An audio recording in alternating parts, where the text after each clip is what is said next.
Pride and Prejudice by Jane Austen. Chapter 30. Sir William stayed only a week at Hunsford, but his visit was long enough to convince him of his daughter's being most comfortably settled, and of her possessing such a husband and such a neighbour as were not often met with. While Sir William was with them, Mr. Collins devoted his morning to driving him out in his gig and showing him the country.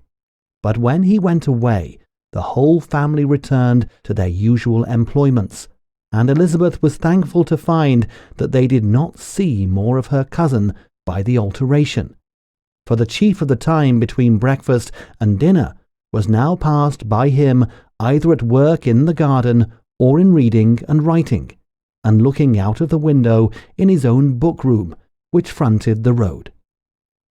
The room in which the ladies sat was backwards. Elizabeth had at first rather wondered that Charlotte should not prefer the dining parlour for common use. It was a better-sized room, and had a more pleasant aspect. But she soon saw that her friend had an excellent reason for what she did, for Mr. Collins would undoubtedly have been much less in his own apartment had they sat in one equally lively, and she gave Charlotte credit for the arrangement. From the drawing-room they could distinguish nothing in the lane, and were indebted to Mr. Collins for the knowledge of what carriages went along, and how often especially Mr. Burr drove by in her phaeton, which he never failed coming to inform them of, though it happened almost every day.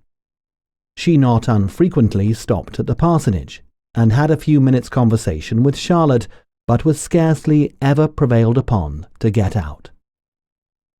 Very few days passed in which Mr. Collins did not walk to Rosings, and not many in which his wife did not think it necessary to go likewise, and till Elizabeth recollected that there might be other family livings to be disposed of, she could not understand the sacrifice of so many hours. Now and then they were honoured with a call from her ladyship, and nothing escaped her observation that was passing in the room during these visits. She examined into their employments, looked at their work, and advised them to do it differently, found fault with the arrangement of the furniture, or detected the housemaid in negligence, and if she accepted any refreshment, seemed to do it only for the sake of finding out that Mrs. Collins's joints of meat were too large for her family. Elizabeth soon perceived that though this great lady was not in commission of the peace of the county, she was a most active magistrate in her own parish, the minutest concerns of which were carried to her by Mr. Collins.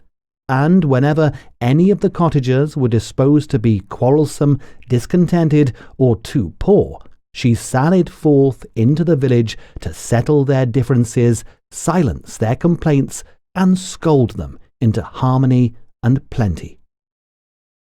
The entertainment of dining at Rosings was repeated about twice a week, and allowing for the loss of Sir William, and there being only one card table in the evening, every such entertainment was the counterpart of the first. Their other engagements were few, as the style of living in the neighbourhood in general was beyond Mr. Collins's reach. This, however, was no evil to Elizabeth, and upon the whole she spent her time comfortably enough. There were hours of pleasant conversation with Charlotte, and the weather was so fine for the time of year that she often had great enjoyment out of doors. Her favourite walk, and where she frequently went while the others were calling on Lady Catherine, was along the open grove which edged that side of the park, where there was a nice sheltered path, which no one seemed to value but herself, and where she felt beyond the reach of Lady Catherine's curiosity. In this quiet way the first fortnight of her visit soon passed away. Easter was approaching, and the week preceding it was to bring an addition to the family at Rosings, which in so small a circle must be important. Elizabeth had heard soon after her arrival that Mr. Darcy was expected there in the course of a few weeks, and though there were not many of her acquaintances whom she did not prefer, His coming would furnish one comparatively new to look at in their Rosings parties, and she might be amused in seeing how hopeless Miss Bingley's designs on him were, by his behaviour to his cousin, for whom he was evidently destined by Lady Catherine, who talked of his coming with the greatest satisfaction, spoke of him in terms of the highest admiration, and seemed almost angry to find that he had already been frequently seen by Miss Lucas and herself. His arrival was soon known at the parsonage, for Mr. Collins was walking the whole morning within view of the lodge's opening into Hunsford Lane, in order to have the earliest assurance of it, and after making his bow as the carriage turned into the park, hurried home with the great intelligence. On the following morning he hastened to Rosings to pay his respects.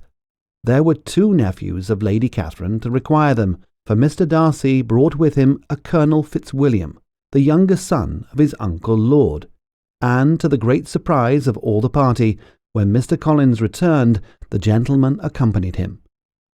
Charlotte had seen them from her husband's room, crossing the road, and immediately running into the other, told the girls of what an honour they might expect, adding, "I may thank you, Eliza, for this piece of civility. Mr. Darcy would never have come so soon to wait upon me." Elizabeth had scarcely time to disclaim all right to the compliment before their approach was announced by the door-bell, and shortly afterwards the 3 gentlemen entered the room. Colonel Fitzwilliam, who led the way, was about 30, not handsome, but in person and address most truly the gentleman. Mr. Darcy looked just as he had been used to look in Hertfordshire, paid his compliments with his usual reserve to Mrs. Collins, and whatever might be his feelings towards her friend, met her with every appearance of composure. Elizabeth merely curtsied to him without saying a word. Colonel Fitzwilliam entered into conversation directly, with the readiness and ease of a well-bred man, and talked very pleasantly. But his cousin, after addressing a slight observation on the house and garden to Mrs. Collins, sat for some time without speaking to anybody.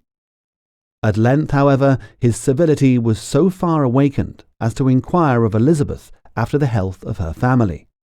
She answered him in the usual way, and after a moment's pause added, "My eldest sister has been in town these 3 months.